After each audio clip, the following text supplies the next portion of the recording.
মুঠোফোনের প্রতি আকর্ষণ মানুষের প্রতিনিয়ত বুঁদ করে রাখছে।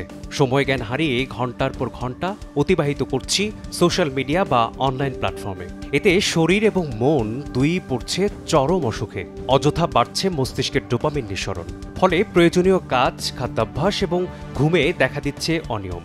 আজ জানাবো ফোনের প্রতি অনিয়ন্ত্রিত আকর্ষণের কারণ এবং এর থেকে পরিত্রাণের উপায়।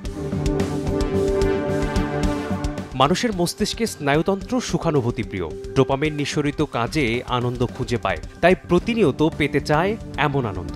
আর এইসব টুইস্টকে পুঁজি করেই অনলাইন প্ল্যাটফর্মগুলো ধারাবাহিকভাবে সাজিয়ে রাখছে তাদের কন্টেন্টগুলো, যেমন ছবি, ভিডিও, টুইট বা মেসেজ।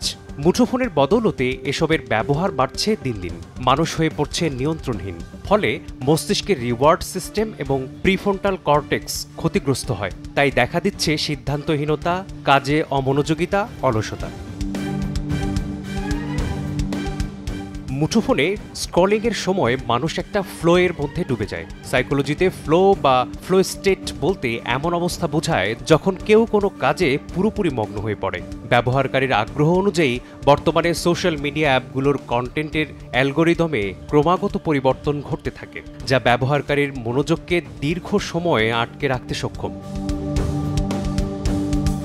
নির্দিষ্ট সময়ে স্ক্রিন থেকে দূরে থাকা, সেই সময়টা হাঁটা বা ব্যায়ামের মতো গতিশীল কাজে ব্যয় করা। বাস্তব দুনিয়ায় সক্ষমতা বাড়ানো, ফোন দিয়ে করা হয় এমন কাজগুলো ফোন ছাড়াই করার চেষ্টা করলে স্ক্রলিংয়ের সময় কিছুটা কমিয়ে আনা সম্ভব। অ্যাপ ব্যবহারে সচেতনতা বাড়ানো।